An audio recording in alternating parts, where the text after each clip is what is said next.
हमारे मन में कोई घटा और भाग नहीं होता, सिर्फ जोड़ और गुणा होता है। मैं नकारात्मक विचारों को हटाकर सिर्फ सकारात्मक विचार रखूंगा। आपको शुभकामनाएं, पर ये नहीं हो पाएगा। आपको बस थोड़ा ध्यान देना होगा कि ये काम कैसे करता है। आप देखेंगे कि आप जो हैं और जो आपने इकट्ठा किया है उसमें फर्क है।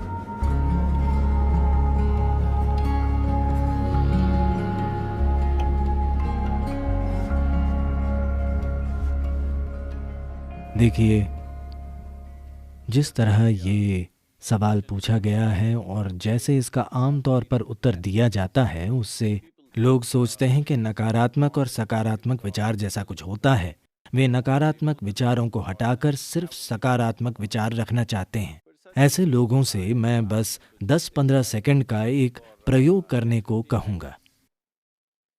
वे ज़बरदस्ती अपने मन से एक विचार हटाएं, जैसे अगले 10 सेकंड तक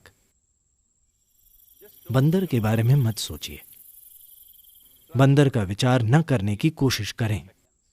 आप देखेंगे कि आप बंदरों से भरे हुए हैं। तो मैं कह रहा हूं कि यह आपके मन का स्वभाव है, क्योंकि इस मन में तीनों पेडल रेस बढ़ाने वाले हैं। ब्रेक या क्लच नहीं है।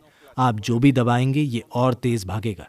ऐसे मन के होते हुए नैतिक और धार्मिक शिक्षकों ने सिखाया है कि बुरी चीजों के बारे में मत सोचो।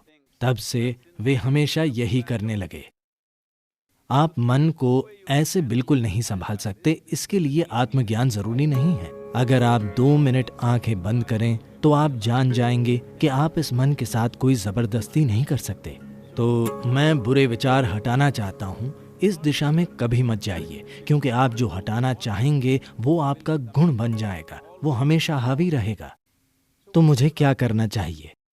बात यह है कि मन की बुनियादी प्रक्रिया को समझे बिना, क्योंकि हमारा मन, इंसानी मन, धरती का सबसे जटिल कंप्यूटर है।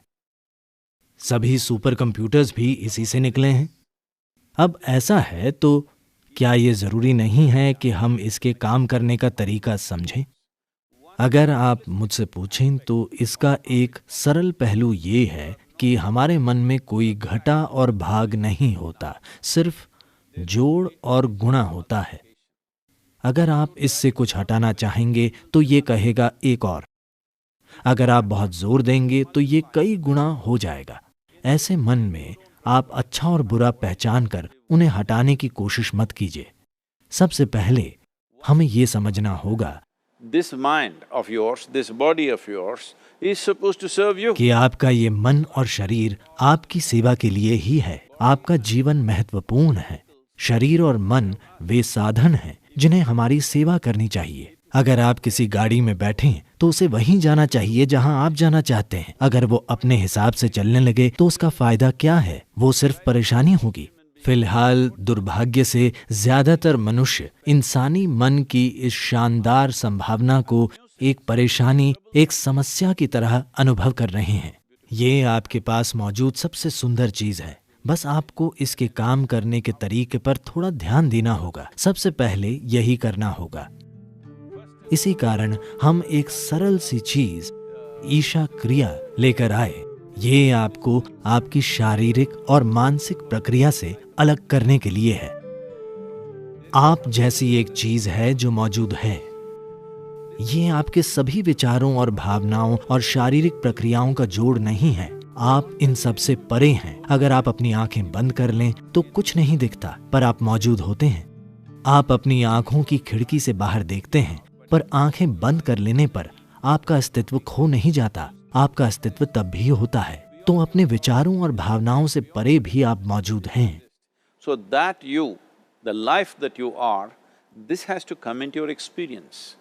तो जो जीवन आप हैं उसका अनुभव करने की जरूरत है। ऐसा क्यों है कि अपने होने के सबसे महत्वपूर्ण पहलू को आप अपने अनुभव में नहीं आने दे रहे?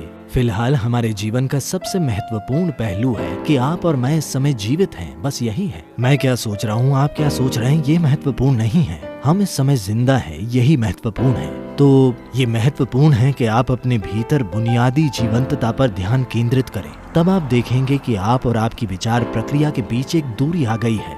अपनी मानसिक प्रक्रिया और शारीरिक प्रक्रिया से दूरी बना लेना, यही कष्टों का अंत है। क्योंकि इंसान केवल 2 तरह के कष्टों से गुजरता है, शारीरिक कष्ट और मानसिक कष्ट। जब आप खुद के और मन के बीच, खुद के और शरीर के बीच थोड़ी दूरी बना लेते हैं तो ये दुखों का अंत है। इसे हर मनुष्य को जानना और समझना होगा, नहीं तो आप सोचते रहेंगे मैं बुरे विचार हटाकर सिर्फ अच्छे विचार रखूंगा, मेरी शुभकामनाएं, पर यह नहीं हो पाएगा। 100% ये काम नहीं करने वाला, क्योंकि कोई विचार हटा नहीं सकता, उन्हें कुछ समय तक टाला जा सकता है। तो जब बुरे विचार आते हैं, आप कहें राम राम, शिव शिव, जो भी आप कहें, पर ये सिर्फ उनसे बचना हुआ, वो चले नहीं जाते। जिस पल आप उन्हें रोकते हैं वे बड़ी ताकत से फिर आएंगे, वरना वे आपके सपनों में वापस आ जाएंगे। तो ये बहुत महत्वपूर्ण है। सबसे पहले आपको समझना होगा कि आपका गुस्सा, नाराजगी, आपका जो डर है, जो भी नकारात्मकता आप पैदा करते हैं, आमतौर पर नाराजगी और गुस्सा हमेशा किसी दूसरे की ओर होते हैं।